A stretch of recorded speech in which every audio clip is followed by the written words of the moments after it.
Olá, sejam bem-vindos. Iniciaremos agora a unidade 4.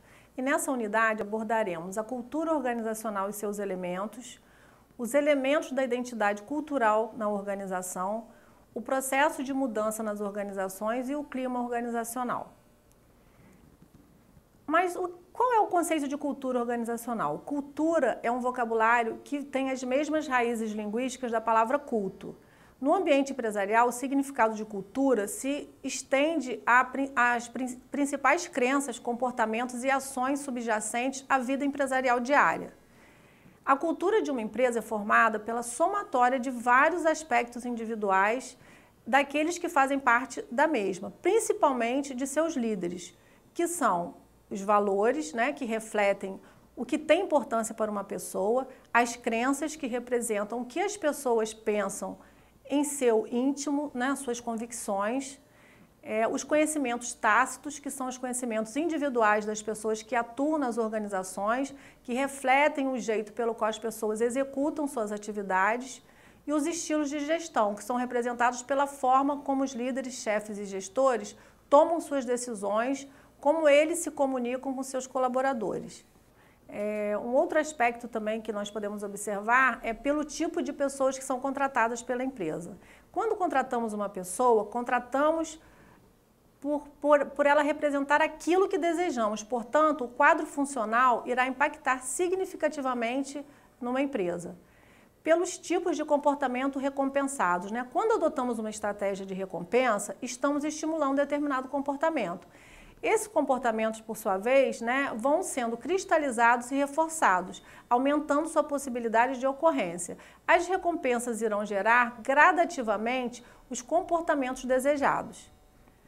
Os principais elementos que representam a cultura de uma organização são as cerimônias, que são o quê? Os eventos especiais que ocorrem nas organizações com o objetivo de celebrar seus mitos, seus heróis e seus símbolos, Os ritos, que são atividades cerimoniais que objetivam reforçar ideias e são realizadas com propósitos específicos. Temos agora alguns exemplos de ritos. Ritos de passagem, exemplo, treinamento de integração. Você tem que passar por aquilo para depois tomar posse do seu cargo. Ritos de confirmação. São ritos esporádicos e visam reforçar um determinado comportamento. Exemplo, seminários e palestras realizados pela empresa. Ritos de reprodução, que visam reproduzir o comportamento desejado. São atividades de desenvolvimento organizacional, seus treinamentos e processos de formação continuada. E temos também outros ritos, como os ritos de redução de conflito, ritos de integração de grupos e outros. Também, como elementos que representam a cultura de uma organização, temos os rituais, que são ações regulares e que são repetidas para reforçar as crenças, normas e valores desejados pela organização. Temos os heróis, que são o quê? São pessoas que obtiveram sucesso e que se tornam referência de comportamento para os demais colaboradores da organização. Os símbolos são objetos, ações ou eventos que têm um significado especial para os membros da organização. E um outro elemento também é a linguagem, que é um conjunto de símbolos verbais que representam a cultura de uma organização, mostram sua particularidade, suas especificidades. A identidade cultural de uma organização se dará através do conceito que ela e seus colaboradores têm acerca do trabalho. O trabalho tem vários significados, dentre eles o significado focado na macroinstância político-econômica. Essa dimensão, focada na legislação trabalhista, normatizada e implementada pelas várias esferas institucionais, é importante e, além disso, é a face mais visível de sua relação.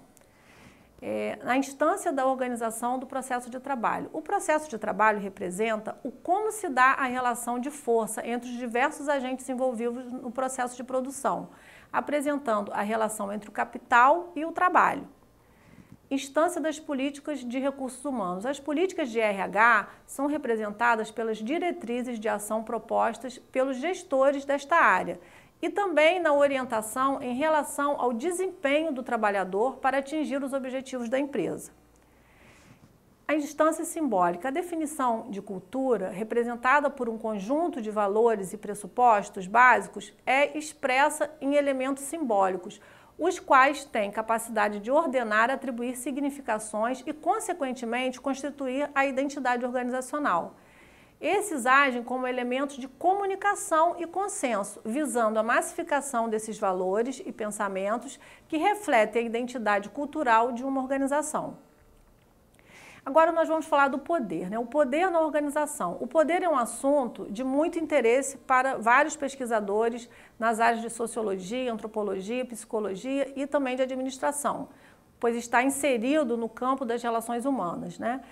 O poder pode ser definido como a capacidade que uma pessoa tem de influenciar o comportamento da outra. Os principais tipos de poder são: poder coercitivo, é aquele que utiliza a punição como base para sua realização. Poder legitimado, a pessoa o recebe por ocupar um determinado cargo ou função.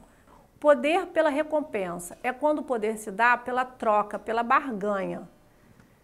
Poder pela emulação ou pela referência, é o poder gerado pela representação simbólica que as pessoas que detêm o poder têm.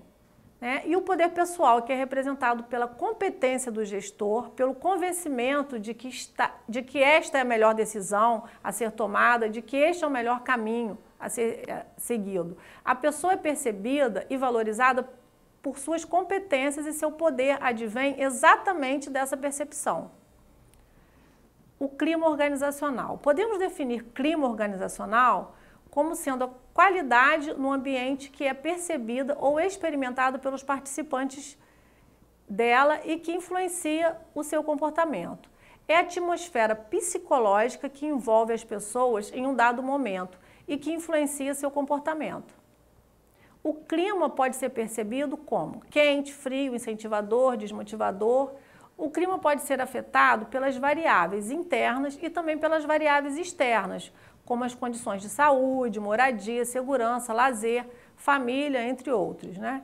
Essas variáveis internas e externas estão interrelacionadas e podem gerar alguns comportamentos que podem ser evidenciados no cotidiano das organizações através das seguintes consequências. Turnover, né? O que significa isso? Ele representa o nível de rotatividade de funcionários. Absenteísmo, que seria o quê? A quantidade de faltas ou licenças, né, justificadas ou não. Pichações nos banheiros. Os banheiros podem nos indicar o nível de envolvimento dos colaboradores para com a organização. Suas críticas e agressões direcionadas aos líderes mostram o grau de insatisfação dos mesmos. As greves, né? Uma greve representa o quê? Representa o nível de insatisfação dos colaboradores com o processo de tomada de decisão interna de uma organização. Os conflitos interpessoais. Quanto maior os conflitos, pior o clima de uma organização. Os programas de sugestões, né? Os programas de sugestões, onde os funcionários não precisam se identificar, mas tem um canal aberto com a direção. Os desperdícios de material. Quando os funcionários estão comprometidos, eles cuidam, eles zelam pela instituição. E quando isso não acontece, é preocupante, pois muitos funcionários depredam o patrimônio da empresa como uma válvula de escape para suas frustrações. As avaliações de desempenho, né, são ferramentas muito eficazes para levantar o clima organizacional. Através dessas avaliações, podemos levantar variáveis relativas aos relacionamentos, como também aos processos operacionais e às tomadas de decisão. E, por fim, as queixas ao serviço social, ao departamento médico ou ao RH. Normalmente, os funcionários buscam esses canais para desabafar. Quando ocorre um aumento de queixas, temos um indicador de que estamos com um problema no clima organizacional.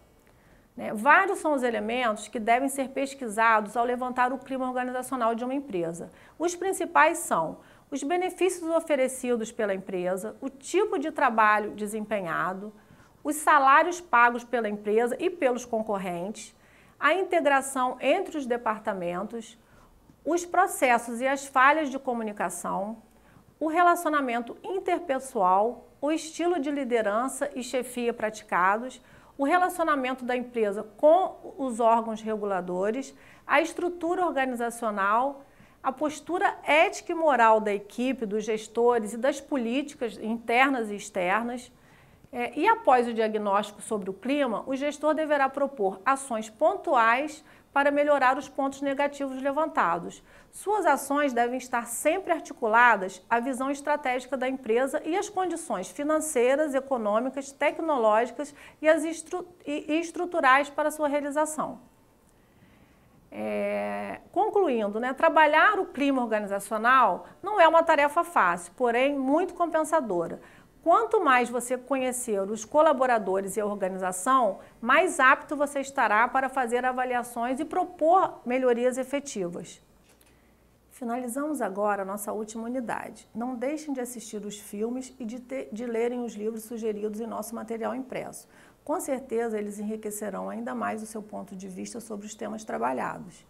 Lembre-se de fazer as atividades sugeridas, como exercícios, participar dos fóruns e, sempre que necessário, interaja com a equipe de tutores do EAD. Estamos todos comprometidos com o seu aprendizado. Foi um prazer e até a próxima oportunidade. Tchau!